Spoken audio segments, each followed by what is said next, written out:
Tout a commencé par une petite robe en soie noire, complètement transparente, qui ne cachait rien de ce qu'il y avait en dessous. Pas vraiment du meilleur goût. 27 mars 2002, au Andrews Bay Hotel, en Écosse, la jeune Catherine Middleton joue les mannequins en herbe, pour la bonne cause, afin de récolter des fonds pour les familles de victimes des attentats du 11 septembre. Publicité. Le prince William, l'un de ses camarades de promotion, a déboursé pas moins de 250 € pour être assis au premier rang et ne rien rater de ce spectacle. Kate ne laisse aucun garçon indifférent, et encore moins ce soir-là. À la fête qui suit le défilé, William essaie de l'embrasser. Le début de leur idylle.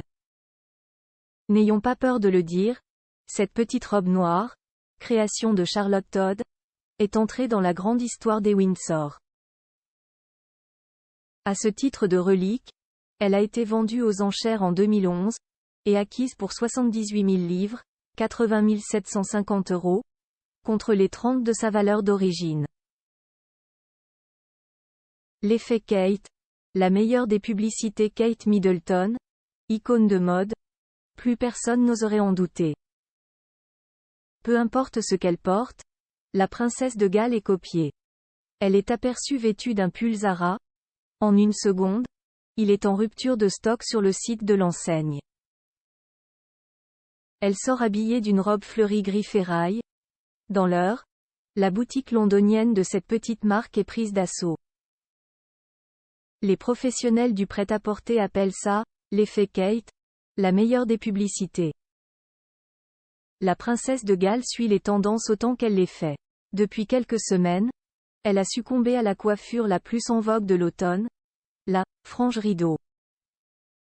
Deux mèches légèrement ondulées, de chaque côté du front, qui encadrent ses longs cheveux bouclés. Son brushing, renommé par le coiffeur Richard Ward, Chelsea Blow-Dry, est lui aussi devenu un hit, imité mais rarement égalé par les londoniennes à la mode. Il faut se lever tôt pour être aussi bien coiffé que Kate. En 2018, l'une de ses coiffeuses officielles, Amanda Cook-Tucker, avait osé publier sur Instagram l'inventaire du matériel nécessaire pour obtenir cette chevelure parfaite, avant de le supprimer dans la demi-heure, au risque d'en révéler un peu trop sur ce royal secret. On ne comptait alors pas moins de 13 brosses, 7 peignes, 3 fers à boucler, 2 sèche-cheveux et 8 produits de coiffage, sans oublier des bigoudis, accessoires que l'on croyait réservés aux mémés mais dont Kate ne se sépare jamais. La routine beauté d'une altesse n'est pas de tout repos. Chaque matin au saut du lit, Kate s'astreint à un jogging et à des exercices de gainage, auxquels elle ajoute parfois une séance de yoga, de natation ou d'aviron. Dans son assiette, elle privilégie les aliments crus, riches en nutriments, et si elle s'autorise parfois un curry, son plat favori, elle a renoncé à toute forme de matière grasse. À ses débuts dans la famille royale, Kate n'a pas été épargnée par la critique. Le sticky toffee pudding, dessert typiquement anglais dont elle raffolait, elle l'a remplacé par des jus vitaminés et des baies de goji. La princesse de Galles fait particulièrement attention à sa ligne. En quelques années, elle a perdu plusieurs kilos et ses formes juvéniles.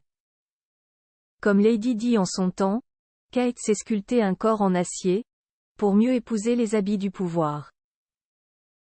Cette belle-mère qu'elle n'a pas connue est d'ailleurs l'une de ses références en matière de style. En plus de la bague de fiançailles qu'elle porte toujours à son annulaire, elle a conservé de Diana les robes à pois, les imprimés fleuris et les cols Claudine. Si, aujourd'hui, le style de Kate est applaudi et présenté en modèle, il ne faut pas oublier qu'à ses débuts dans la famille royale, la future duchesse de Cambridge n'a pas été épargnée par la critique. On lui reprochait ses looks mal assortis, ses décolletés trop échancrés, ses jupes au-dessus du genou qui se soulevaient au moindre coup de vent, et ses collants brillants. Élisabeth II avait demandé à son habilleuse attitrée, Angela Kelly, de prêter main forte à la pauvre Catherine et de lui apprendre les rudiments de l'élégance royale, comme, par exemple, de lester le bas de ses robes avec du plomb pour éviter de trop en dévoiler. Terminer les bibis à plumes ou les manteaux rose bonbons, La princesse de Galles semble avoir définitivement remisé au placard toute excentricité.